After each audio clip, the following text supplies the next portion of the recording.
Praise the Lord. आइए प्रभु की महिमा के लिए मैं कव्वाली गाना चाहता हूँ। तो लिखने के लिए और गाने के लिए कुछ साल पहले प्रभु ने सहायता की थी। मेरे ही अनुभव की ये कव्वाली है जो मैं आपके सामने पेश कर रहा हूँ। Hallelujah, praise the Lord.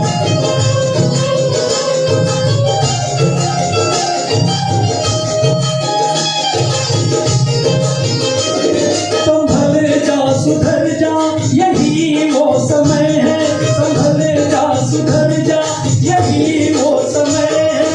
समय ये दोबारा नहीं आएगा, समय ये दोबारा नहीं आएगा।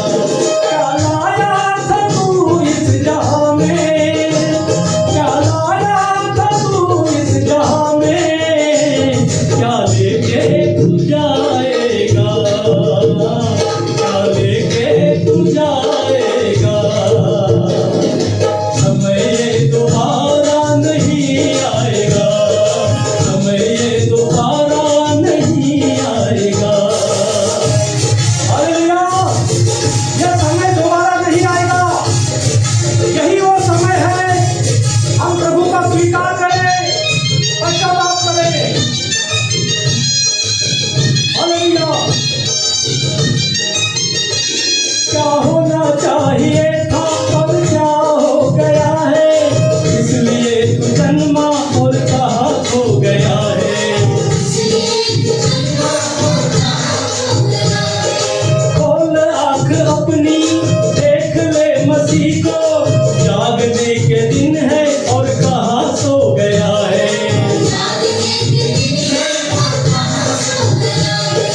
याद कर मसीह को, गुनाह मान अपने, पूरे हो जाएंगे तेरे सारे सपने।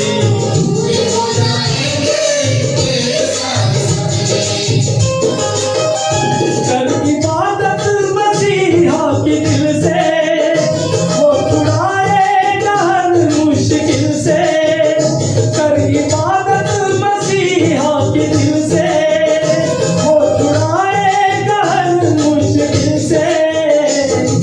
मुकद्दर तेरा भी संवर जाएगा, मुकद्दर तेरा भी संवर जाएगा। हालेलुया।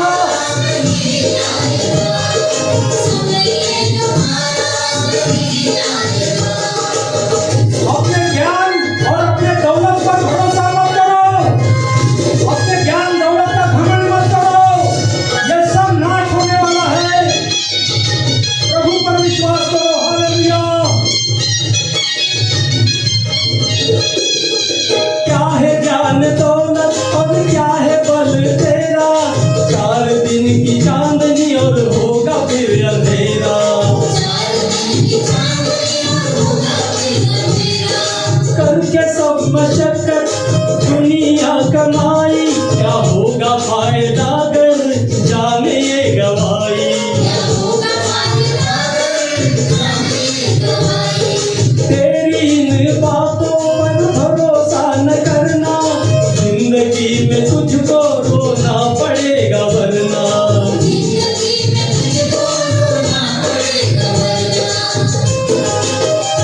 स्वर्ग पृथ्वी का सारा अधिकार यीशु मसीह को दिया गया है।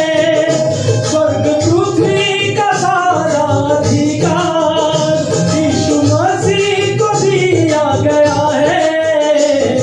दूजा तुझे ना छुड़ा पाएगा, दूजा तुझे ना छुड़ा पाएगा। हालेलुया। यीशु मसीह के सिवा कोई नहीं छुड़ा पाएगा। हालेलुया।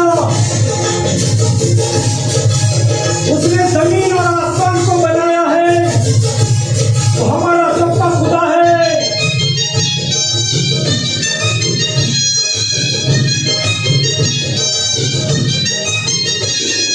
जमीन आसमां को बनाया खुदा ने, सांस फूंक कर तुझे जिलाया खुदा ने। तेरे हर गुनाह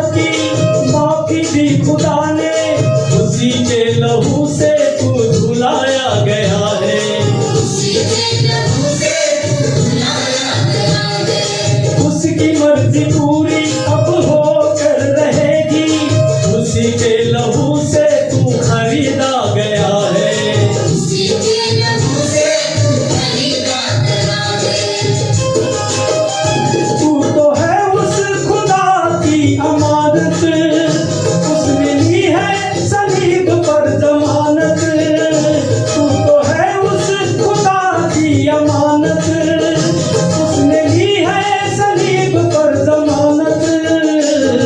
साथ तुझे अपने लेने आएगा, साथ तुझे अपने लेने आएगा।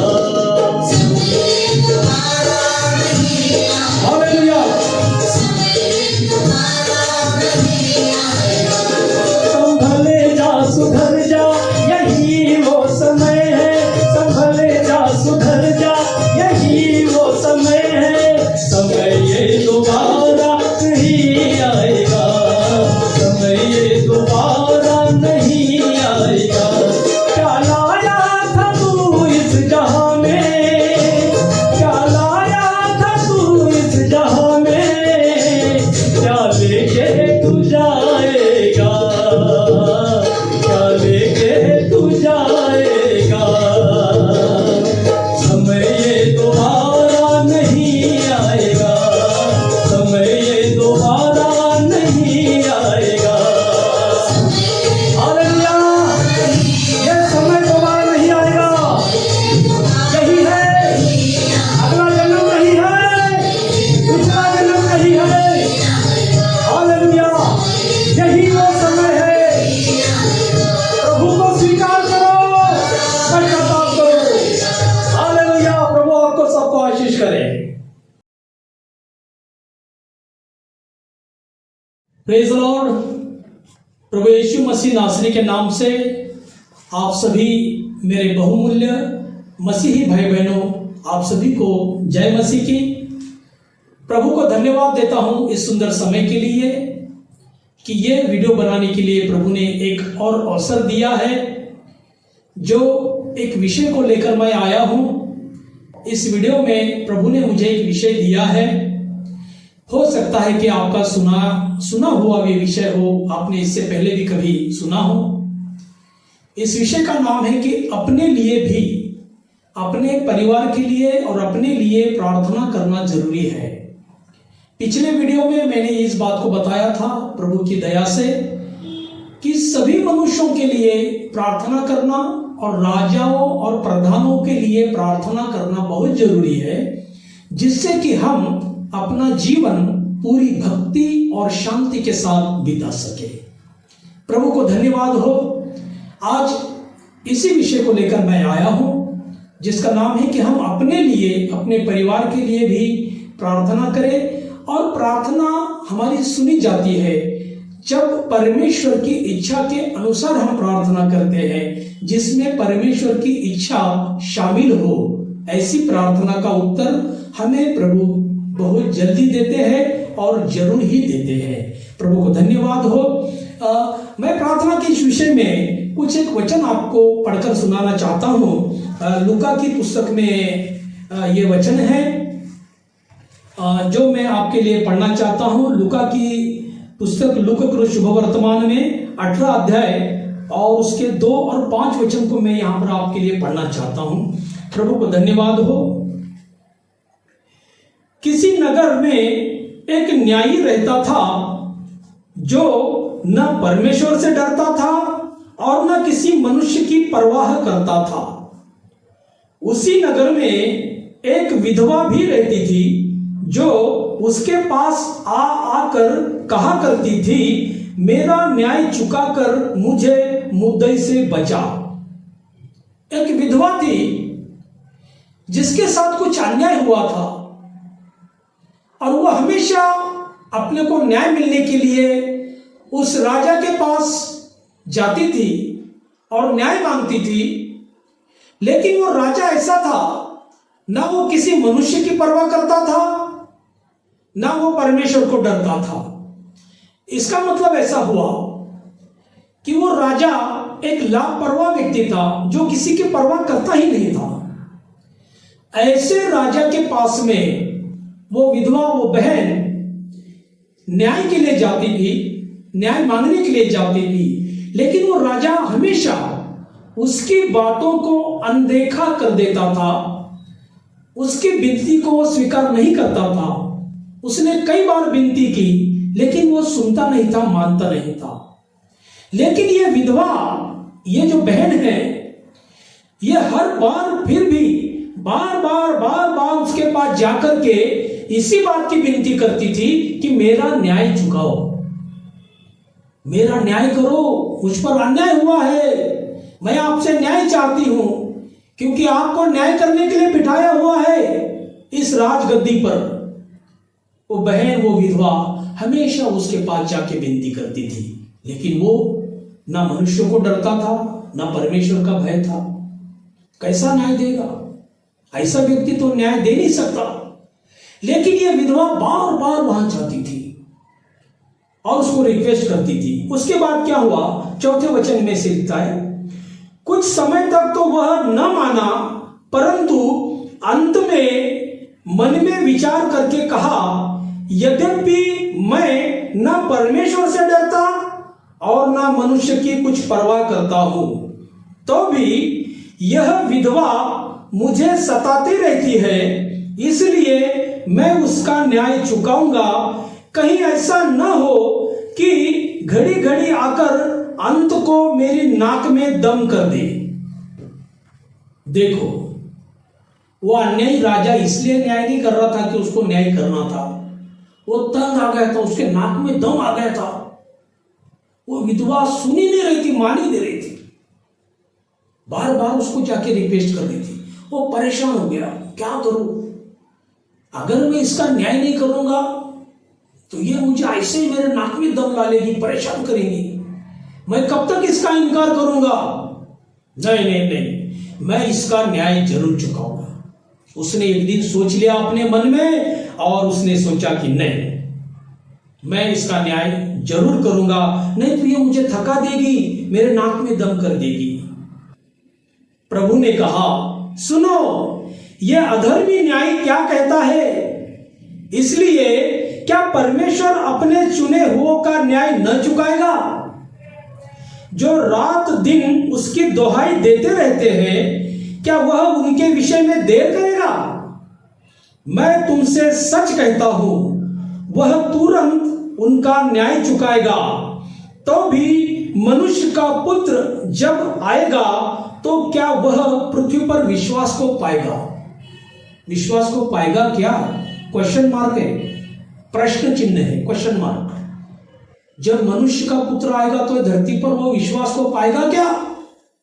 बहुत बड़ा सवाल प्रभु ने किया।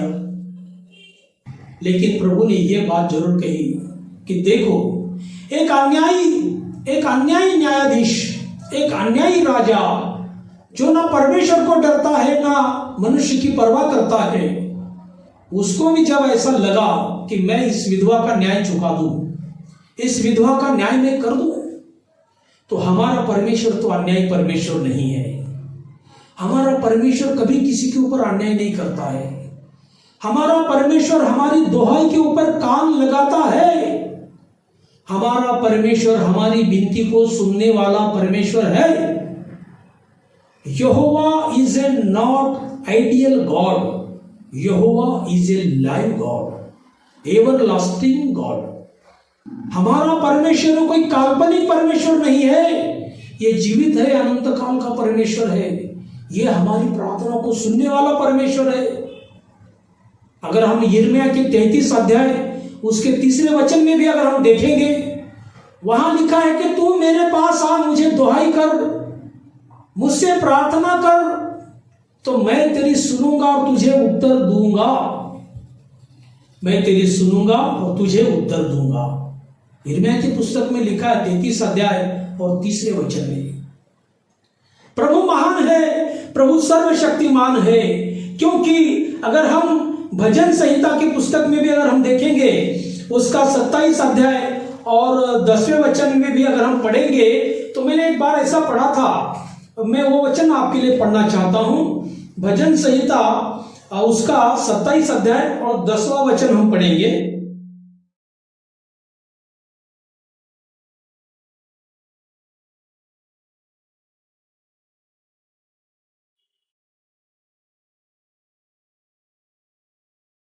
यहां लिखा है 27:10 में, मेरे माता पिता ने तो मुझे छोड़ दिया है। देखो बहुत गंभीर बात है, बहुत सीरियस मैटर है ये। मेरे माता पिता ने तो मुझे छोड़ दिया है, परंतु यहोवा मुझे संभाल लेगा। अपने माता पिता कितने साल हमारे साथ रहते, वो बेचारे बूढ़े होके मर जाते, कोई कोई तो जवानी मर जाते। हमारे माता पिता हमको छोड़कर जाते हैं, लेकिन यहोवा का वचन कहता है कि यहोवा मुझे संभाल लेगा।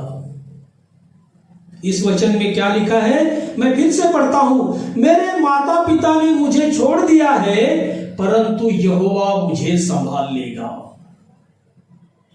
हमारा यहोवा परमेश्वर भले हमारी दुहाई, हमारी प्रार्थनाएं, हमारी विनती, हमारी रिक्वेस्ट इस संसार के लोग सुनेंगे नहीं सुनेंगे पता नहीं। उनके अंदर मनुष्यों का आदर है नहीं है, मनुष्यों का डर है नहीं है पता नहीं। वो परमेश्वर को डरते हैं, परमेश्वर का सम्मान करते हैं या नहीं करते हैं पता नहीं। वो हमारे रिक्वेस्ट को मानेंगे या नहीं मानेंगे पता नहीं, बोल नहीं सकते, गारंटी नहीं दे सकते। लेकिन प्रभु का वचन कहता है यिर्मयाह 33:3 में, तू मुझे पुकार, तू मुझसे प्रार्थना कर, मेरे पास दुहाई दे, मैं सुन लूंगा और तुझे उत्तर दूंगा। हमारा परमेश्वर प्रार्थना का उत्तर देने वाला परमेश्वर है। जैसे अभी हमने भजन संहिता 27:10 में भी पढ़ा कि मेरे माता पिता मुझे छोड़ देंगे, लेकिन यहोवा मुझे संभाल लेगा।